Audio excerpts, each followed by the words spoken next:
और स्टूडेंट्स, क्या हाल चाल? पढ़ाई कर रहे हो कि नहीं? पढ़ाई करते रहो यार, पढ़ाई करना बहुत ज़रूरी है इस टाइम पे। तो यार देखो, लास्ट टाइम हम लोगों ने कंप्लीट कर लिया था एटॉमिक स्ट्रक्चर पूरे तरीके से। अब हम लोग को जो चैप्टर शुरू करना है उसका नाम है classification of elements and properties, वही सब पीरियोडिसिटी जिसको शॉर्ट फॉर्म में बोला जाता है। Classification of elements and periodicity in properties. ठीक है, तो चैप्टर की को मैं शॉर्ट में ही बोलता हूँ, मैं बड़ा नहीं बोलूँगा, मैं इसको बोलूँगा periodicity. Classification of elements and periodicity in properties को मैं सीधे शॉर्ट में क्या बोलूँगा, that is called periodicity. Okay, तो हमारे पूरे का पूरा जो चैप्टर होगा उसको मैं पीरियोडिसिटी बोलूँगा। ये होगा उसका लेक्चर नंबर 1। 5 से 6 लेक्चर लगेंगे और ये चैप्टर हो जाएगा ख़त्म। तो देखो यार, पीरियोडिसिटी को समझने से पहले एक बात जानो, हमारे पास हैं टोटल 118 एलिमेंट्स। ये बात तुम लोग को अब तक पता होगी, ठीक है। 1800 की बात है, उस समय 31 एलिमेंट्स खाली पता थे, ठीक है। उसके बाद 65 तक हम लोग को 63 एलिमेंट्स पता थे। और फॉर एग्जांपल मैं तुम्हें बता रहा हूँ, लाइक 1800 तक हमारे पास सिर्फ 31 एलिमेंट्स थे, ठीक है। 1865 तक हमारे पास 65 एलिमेंट्स थे। अगर हम लोग प्रेजेंट की बात करें तो प्रेजेंट में 118 है and research going on. Okay, अब एक बात सोचो कि अगर हम लोग को 118 एलिमेंट्स को स्टडी करना है तो हम लोग को 118 अलग अलग सेगमेंट्स चाहिए होंगे, like 1 2 3 3 and that's it. But imagine करो अगर कुछ ऐसे एलिमेंट्स हों जिनकी प्रॉपर्टी सेम हो और उनको हम लोग कैटेगराइज कर सकें ग्रुप्स में। फॉर एग्जाम्पल लाइक 118 है ना, तो 12 9 जो 100, sorry it's not 108। Okay, so imagine करो अगर हम लोग 118 को किसी नंबर से डिवाइड कर सकें, ठीक है। लाइक अगर तुमने 2 से इसको डिवाइड कर दिया तो that will be equivalent to, suppose तुमने 2 से डिवाइड किया, ये कितना देगा? 2 5s are 10 and 2 19 59। Okay, it means अगर हम लोगों ने दो एलिमेंट्स के ग्रुप बनाए तो हमें 59 ग्रुप स्टडी करने होंगे। अब जहाँ पे तुम्हें 118 को स्टडी करना था, अब तुम्हें कितने को स्टडी करना होगा? 59 को स्टडी करना होगा। कुछ सच चमक रहा है दिमाग में, ठीक है। इमेजिन अब ये करो कि ये जो 118 है ना, इसके लिए का हम लोग 10-10 का ग्रुप बनाते हैं, ठीक है। तो 10-10 का अगर हम लोग ग्रुप बनाएंगे तो 110 तक तो 11 ग्रुप आ जाएंगे और एक ग्रुप में खाली 8 आएगा। तो ये भी एक तरीका सही है। तो उस केस में हमारे पास कितने हो जाएंगे? सिर्फ 12 हो जाएंगे। समझ पा रहे हो उस चीज़ों को? कहाँ हमें 118 अलग अलग सेगमेंट्स पढ़ने थे, कहाँ हमें 59 सेगमेंट्स पढ़ने थे। अगर 10-10 लेके चलते हैं तो हमें सिर्फ 12 सेगमेंट्स पढ़ने होंगे। तो पीरियोडिसिटी की नीड इसीलिए आई ताकि हम लोग अपना काम ईजनेस के साथ कर सकें। हमारा जो काम था वो थोड़ा सा छोटा हो सके, ठीक है, मिनिएचर हो सके। ये इंट्रोडक्टरी लेक्चर है तो हम लोग इसमें बहुत डीप में तो नहीं घुसेंगे, लेकिन हाँ जो भी कंसेप्ट्स है उसको अच्छे से डील करेंगे। तो इस पूरे लेक्चर में या आज अभी ये जो लेक्चर ऑनगोइंग है, इसमें कॉपी पे ज़्यादा ध्यान नहीं देना है, तो मैं ज़्यादा ध्यान देना है अपने कान पर सुनने पे। तो इस पूरे लेक्चर को ध्यान से सुनना, क्योंकि वो ज़्यादा इम्पॉर्टेंट है इस बार, क्योंकि कॉपी पेन पे ज़्यादा कम लिखेंगे हम लोग और बोलेंगे ज़्यादा, तो उसको ध्यान से सुनना तुम लोग।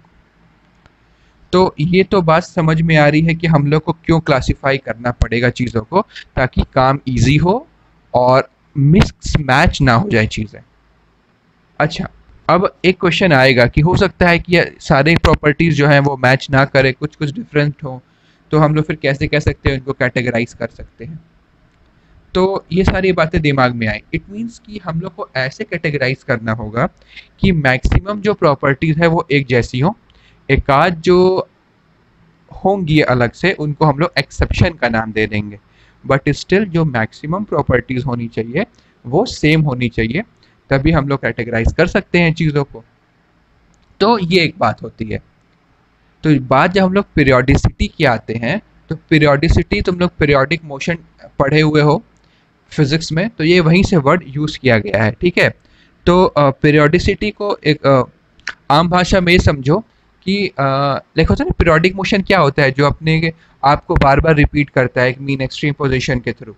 तो पीरियोडिसिटी का भी मतलब ये हुआ कि जो प्रॉपर्टीज हैं वो रिपीट होना, और रिपीट किस में होती हैं, वो होती हैं ग्रुप्स में। तो ये जो क्लासिफिकेशन किया गया एलिमेंट्स का, वो बहुत तरीके से किया गया था। लाइक इसमें बहुत से पहले केमिस्ट थे, इन लोगों ने अलग अलग नियम यूज़ किया गया। तो वो सारे नियम ऑल्दो इतने यूज़फुल नहीं हैं, बट बुक में है तो हम लोग को जानना पड़ेगा। तो एक नाम आया था ट्रायड्स, ठीक है, एक नाम आया था ऑक्टेव्स। ट्रायड्स 3 का था, ऑक्टेव 8 का था। तो देखो, अगर हम लोग इसको 3 से डिवाइड करें, 118 डिवाइडेड बाई 3, 3 3 ज़ा 9, 28, 3 9 ज़ा 27, एक बच गया। तो मान के चलो अगर ट्रायड्स चलता तो हम लोग को सिर्फ 39 ग्रुप्स को पढ़ना होता।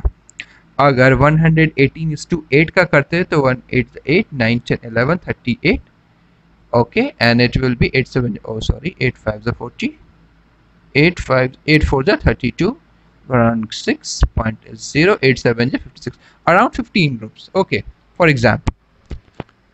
तो जो डिफरेंट साइंटिस्ट थे, उन लोगों ने भी यही किया कि कैटेगराइज करना शुरू किया चीज़ों को, कि कैसे कैटेगराइज हम लोग कर सकते हैं।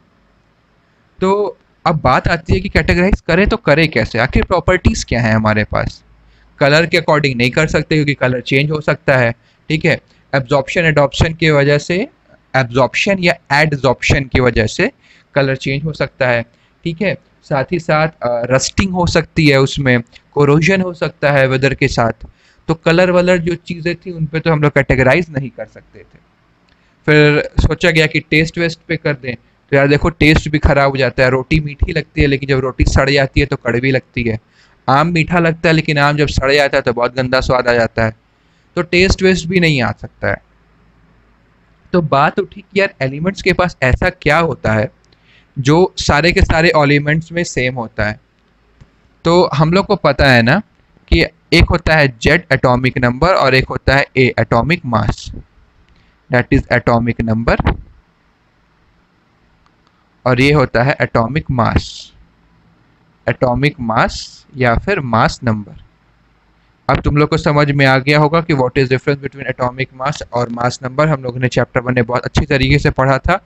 इन दोनों में डिफरेंस क्या है, कब मास नंबर बोलते हैं, कब एटॉमिक मास बोलते हैं, कब फॉर एग्जांपल सोडियम के लिए 23 यू लिखेंगे, कब 23 लिखेंगे, अब कब 23 ग्राम्स लिखेंगे। तो ये आपके लिए टास्क है, तुम बताना कि जो पहले बताएगा वही चीज़ आपका रिवॉर्ड काउंट हो रहा है। तो जो मैक्सिमम सही आंसर देगा उसको लॉकडाउन खुलने के बाद एक शानदार रिवार्ड जरूर मिलेगा मेरी तरफ से। तो सोडियम के लिए कब 23 यू लिखेंगे, कब 23 लिखेंगे और कब 23 ग्राम लिखेंगे। तीनों सही जवाब देने वाले को सबसे पहले एक रिवार्ड कंफर्म। तो वापस हम लोग अब टॉपिक पे आते हैं, ठीक है। तो देखो यार, जो टॉपिक हमारा था ना वो ये था कि क्लासीफाई आखिर हम लोग करें तो करें कैसे। तो हमारे पास दो चीज़ मिली कि एक हमारे पास एटॉमिक नंबर था, एक एटॉमिक मास था।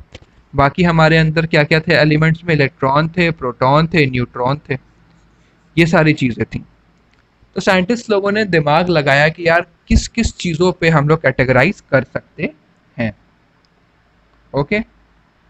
तो इसी में सबसे पहले डोबेनियर जो थे, डोबेनियर ने हम लोग को दिया था ट्रायड्स, ठीक है। अब डोबेनियर ने हम लोग को दिया था ट्रायड्स, और न्यूलैंड जो थे, एक साइंटिस्ट थे न्यूलैंड जिनका नाम था, उन्होंने दिया था हम लोग को जिसका नाम था ऑक्टेव। तो देखो, अब ये जो न्यूलैंड और ये जो ऑक्टेव थे ना, सॉरी न्यूलैंड का ही ऑक्टेव था, ये जो ट्रायड्स और ये जो ऑक्टेव्स थे ये सर्टेन प्रॉपर्टीज पे बेस्ड थे, समझ रहे हो। कुछ ऐसी प्रॉपर्टीज थी जो बार बार रिपीट हो रही थी इनके अकॉर्डिंग उस ग्रुप में जो इन लोगों ने बनाया था। तो हम लोग शुरू करते हैं शॉर्ट में कि व्हाट वर ट्रायड्स और क्या थे ऑक्टेव्स। तो ये जो डोबेनियर के ट्रायड्स थे ना, ये बहुत ज़्यादा सक्सेसफुल नहीं हो पाए थे क्योंकि ये बेसिकली एक आध एलिमेंट्स के लिए ही बना पाए थे। तो अगर हम लोग ट्रायड्स को डील करें, पहले बता दूं बहुत इंपॉर्टेंट टॉपिक नहीं है, बट बुक में दिया है तो पढ़ना है। तो डोबेनियर ने हम लोग को 2-3 ट्रायड्स दिए थे। लाइक पहला ट्रायड था lithium, sodium and potassium, it is K. Second was calcium, strontium and barium, and the third triad was chlorine, bromine followed by iodine. अब इसका हम लोग एटॉमिक वेट लिख लेते हैं, ठीक है। अब हम एटॉमिक वेट लिख लेते हैं, that is 72339। It will be 40, 88, 137, 35:5, 80 and 127।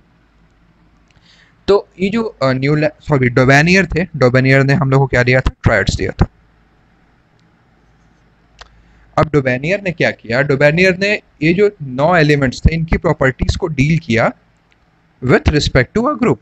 ऐसे उन्होंने 3 ग्रुप्स बना दिए और इनकी प्रॉपर्टीज को डील किया। कौन सी प्रॉपर्टीज, फिजिकल प्रॉपर्टीज और केमिकल प्रॉपर्टीज। फिर बता रहा हूं तुम लोग को कि बेसिकली जो एटॉमिक नंबर या एटॉमिक मास थे, इन्हीं की वजह से तो फिजिकल और केमिकल प्रॉपर्टीज डिफेंड करती हैं। क्योंकि इमेजिन करो जो बड़ा एलिमेंट होगा, ठीक है, जो हैवी एलिमेंट्स होते हैं, इसलिए जब तुम आगे पढ़ोगे कि जो हैवी मेटल्स हैं, इसलिए वर्ड हैवी मेटल्स दिया जाता है, ठीक है। और ऐसे जो गैसेस होते हैं उनका वेट बहुत कम होता है। लॉजिक सी बात है, कोई भारी चीज़ कभी भी गैस नहीं हो सकती है, क्योंकि गैस तभी होगी जब वो लाइट होगी। तो जिसमें ज़्यादा इलेक्ट्रॉन्स है वो ज़्यादा भारी होगा। तो अगर तुम गैसेस की बात करो, देखो जैसे hydrogen atomic number 1, helium is a gas. तो ऐसे फ़र्क पड़ता है। एक आध एक्सेप्शंस हैं इसमें, लाइक रेडियो एक्टिव गैसेज में आते हैं, बट फिर वही मैं कहूँगा कि exceptions are there in the chemistry. तो इन्होंने फिजिकल और केमिकल प्रॉपर्टीज को डील किया।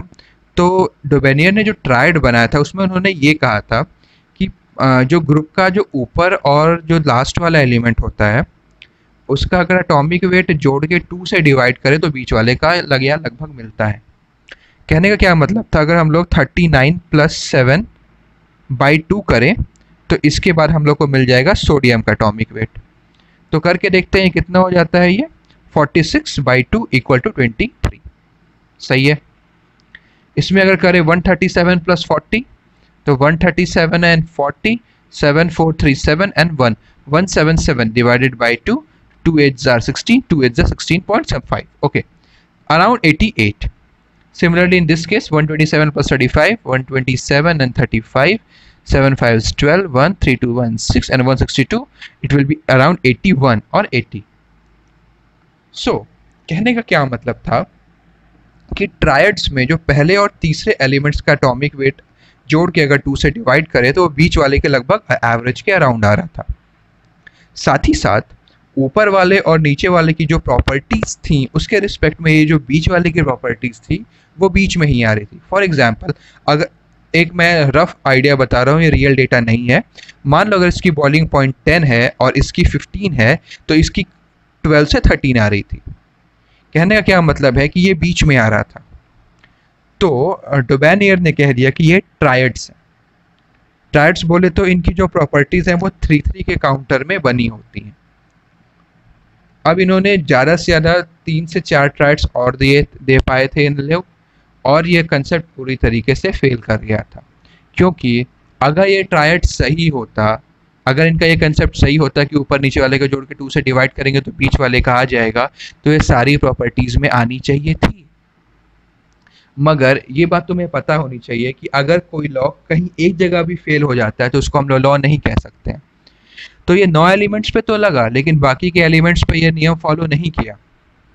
तो उसी टाइम पे ट्रायड्स को क्या किया गया, डिस्कार्ड कर दिया गया। ट्रायड्स को डिस्कार्ड करने के बाद ऑक्टेव्स को लोगों ने लाया। अब ऑक्टेव्स में क्या हुआ कि चीज़ें वही थी बट थोड़ा सा इन्वॉल्व किया गया था उन चीज़ों को। ओके,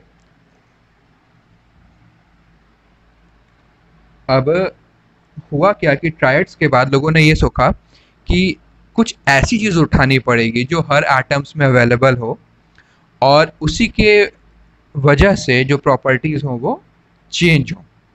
ठीक है, तो ये दोनों बात चली। उसके बाद न्यूलैंड जो थे उन्होंने क्या किया, उन्होंने एटॉमिक वेट को उठाया था। अब उन्होंने के अकॉर्डिंग, वो भी हम लोग नेक्स्ट लेक्चर में पढ़ेंगे कि न्यूलैंड का ऑक्टेव बेसिकली था क्या। उनके अकॉर्डिंग जैसे लाइक इसमें फर्स्ट और थ्री की प्रॉपर्टी सेम आ रही थी और बीच वाले का मिडिल आ रहा था लाइक ऑलमोस्ट ऑलमोस्ट, तो उन्होंने क्या किया, ऐसे 1 2 3 4 5 7 8 कर दिया और उन्होंने कहा कि 1 और 8 की जो प्रॉपर्टीज है वो सेम आ रही हैं। और इन्होंने किस पे शुरू किया था, एटॉमिक वेट पे, क्योंकि एटॉमिक वेट जो होगा वो सब में होगा, क्योंकि सब में एटम्स है, सब में इलेक्ट्रॉन्स हैं, तो एटॉमिक वेट सब में होगा ही। अब जैसे होता है ना सारे गामा पा धा नी सा, ऐसा होता है ना कि लाइक 8 ट्यून्स होते हैं हमारे पास, सारे गामा पा धा नी सा। तो न्यूलैंड जैसे थोड़े संगीतकार भी थे, थोड़ा मोबाइल में गाना वाना सुनते थे, वो गाना ऐप पे या स्पॉटिफाई पे, पता नहीं कौन सा ऐप था, पागल वर्ड से शायद डाउनलोड करते थे। तो उन्होंने उसके अकॉर्डिंग ऐसा बना दिया था कि फर्स्ट वाला है जो 8 के साथ होता है। तो ऐसा कुछ उन लोग दिमाग में आया। तो अब तुम्हें चैप्टर का ट्रेंड समझ में आ रहा होगा कि हम लोग को चैप्टर में बेसिकली स्टडी क्या करना है। हम लोग को एलिमेंट्स को स्टडी करना है, बट इन ग्रुप्स स्टडी करना है। साथ ही साथ वो ग्रुप्स क्यों बने, किस बेसिस पे बने, वो ग्रुप कहाँ तक वैलिड हैं, कहाँ पे इनवैलिड हैं, वो ग्रुप कितने बड़े हैं, अगर बड़े हैं तो क्यों बड़े हैं, अगर छोटे हैं तो क्यों छोटे हैं, अगर उनको नोबल गैस कहा जाता है तो क्यों कहा जाता है, अगर उनको अल्कली मेटल कहा जाता है तो क्यों कहा जाता है, अगर वो ग्रुप में उनका वो राइट साइड है तो क्यों है, अगर वो लेफ्ट साइड है तो क्यों है, कोई एलिमेंट्स एस ब्लॉक का क्यों कहलाता है, कोई एलिमेंट्स डी ब्लॉक का क्यों कहलाता है, अगर हैवी मेटल्स है तो हैवी मेटल्स क्यों कहा जाता है। तो ये वो क्वेश्चंस हैं जिनका जवाब हम लोग को इस चैप्टर में मिलेगा। तो इससे पहले कि चैप्टर शुरू हो मैं तुम लोग को एक चीज़ बता दूं कि देखो यार, पीरियोडिक टेबल और तो मैं बताऊंगा कि कैसे पढ़ना है, बट स्टिल पीरियोडिक टेबल का अगर रटने का कोई तरीका तुम लोग के पास है, लेकिन हिले की रब से फरियाद, बेटा मांगे कार स्कूटर बापरा जी, ये सब होता है ना कि पुरातत्व विभाग से चलते आ रहे हैं, like from the ancient time. ऐसा मुझे लगता है कि जिसको देखो वही ये सब बताता है। तो मैं भी बता दूंगा औरों की तरह, वो सीन नहीं है, बट इसके अलावा अगर तुम्हें लगता है कि तुम S block, P block, D block इस टाइप के एलिमेंट्स को इजीली बना सकते हो, रट सकते हो पीरियोडिक टेबल, तो गो फॉर इट, रट लो। क्योंकि पूरी की पूरी केमिस्ट्री, कोई भी कॉम्पिटिटिव एग्जाम में अगर तुम्हारे पास पीरियोडिक टेबल का अच्छा नॉलेज है तो देयर इज अ चांस कि तुम क्वेश्चन डिकोड कर लो, क्योंकि बहुत से क्वेश्चन पीरियोडिक टेबल पे लग जाते हैं, मैं तुम लोग को आगे बताऊंगा। ठीक है, तो यार देखो, मैं आज के लेक्चर को यहीं पे ख़त्म करूंगा। ये इंट्रोडक्टरी लेक्चर है, चैप्टर्स को सिर्फ स्टडी करने का तरीका जानो, और इसके बाद हम लोग नेक्स्ट लेक्चर से पढ़ेंगे न्यूलैंड की ऑक्टेव, फिर हम लोग पढ़ेंगे मेंडलीव की periodic table, then modern periodic table, उसके बाद आयोनाइजेशन पोटेंशियल क्या है, इलेक्ट्रॉन गेन एंथैल्पी क्या है, वो पॉजिटिव क्यों होती है, नेगेटिव क्यों कहती है, ठीक है, इलेक्ट्रॉन गेन एंथैल्पी क्या है, और आयोनाइजेशन पोटेंशियल क्या है, साथ ही साथ इलेक्ट्रॉन एफिनिटी क्या है, ठीक है, और इलेक्ट्रोनिगेटिविटी क्या है। ये सारे क्वेश्चंस का भी जवाब हम लोग को आगे इस चैप्टर में मिलेगा। ठीक है, और एक बात मैं तुम लोग को बता दूं कि यार मैंने चैप्टर 2 की शीट दी थी और शीट का जवाब सिर्फ एक स्टूडेंट ने दिया है, और लाइक एज एक्सपेक्टेड कि सिर्फ उसने ही दिया है। तो आई डोंट नो तुम लोग क्या कर रहे हो, बट अगर ये रवैया रहा तो भैया मैं तुम लोग को पहले ही बता दे रहा हूँ कि कॉम्पिटिटिव एग्जाम में 11th का पोर्शन रुला देगा, बहुत गंदा वाला, और फिर उस टाइम तुम लोग के पास सफ़र करने के अलावा कोई you don't have any other choice. So better ये है कि अगर चैप्टर को पढ़ रहे हो तो उसके शीट को भी लगा लो, so that will be beneficial for you. Okay then, take care, bye, see you in the next lecture.